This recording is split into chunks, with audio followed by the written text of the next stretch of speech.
What's shaking? Brian Tong here, and welcome to a little show we like to call the Apple Byte for all the good and bad inside the world of Apple. And if you're good today, class, we won't give you a spanking.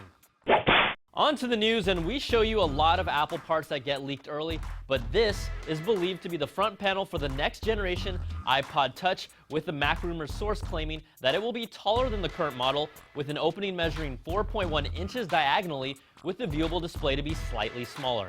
It's a pretty safe bet that Apple will use the same screen size for both its iPod Touch and iPhone line, since they have done that in the past, and this is new evidence supported by a 9to5 Mac report that says there are a few next-gen iPhones in testing at Apple locked in shells to disguise their exterior design.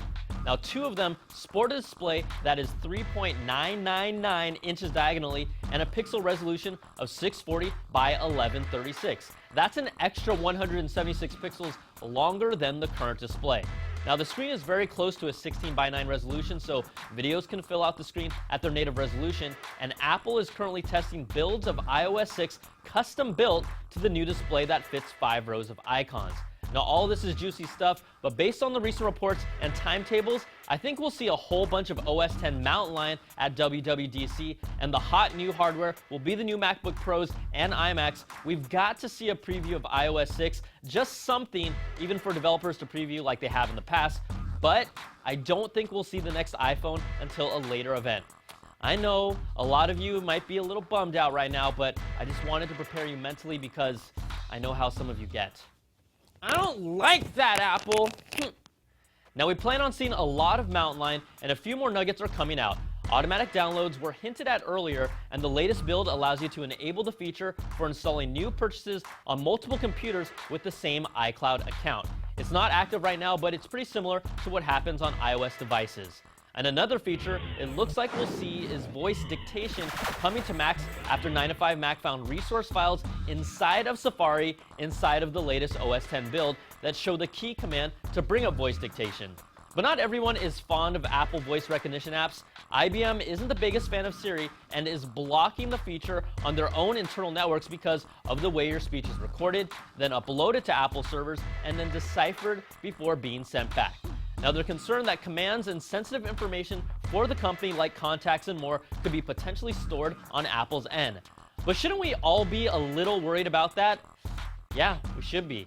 Now, let's check out this cool project called Leap that allows you to control your computer by using your hand. It's a little small box that tracks your hand's motions. It's similar to Microsoft's Kinect, but it's a lot more accurate and can track your movements down to 1/100th of a millimeter. It will be interesting to see how this works with real applications, because all I do with my Kinect is play Dance Central, alone, by myself. Now, the Leap will cost you $69, and you can pre-order it on their website.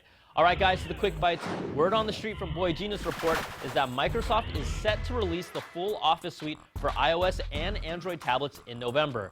An image back in February was leaked out, and Microsoft said it was fake, so we should believe everything they say moving forward. And jailbreakers, you should know that the Absinthe 2.0 untethered jailbreak for iOS 5.1.1 is planned to drop this week, so keep your eyes open for that. And you know me, I'm a fan of some of these amazing Kickstarter projects, so we wanted to show some love to the gTar. It's the first digital iPhone-powered guitar with a built-in iPhone dock that uses sensors to relay what you're playing, and also has a built-in app that teaches you how to play songs. It's pretty amazing. And finally, we've talked about an Apple Store concept in the past where you can walk from the sidewalk to the inside of a store seamlessly. It looks like that store is currently being built at Stanford Shopping Center under a black cloth, and this concept drawing gives you a peek at the over 1,200 square foot, 23-foot tall single-story store. It's expected to be open by the end of the year and is described as making the space between the outside and inside almost indistinguishable. Translation: more idiots walking into class. All right, that's going to do it for this week's show. Send us your emails to the applebyte@cnet.com, and ideas or things you'd like to see, we'll respond. Thanks for watching. I'm Brian Tong, and we'll catch you guys next time for another Bite of the Apple.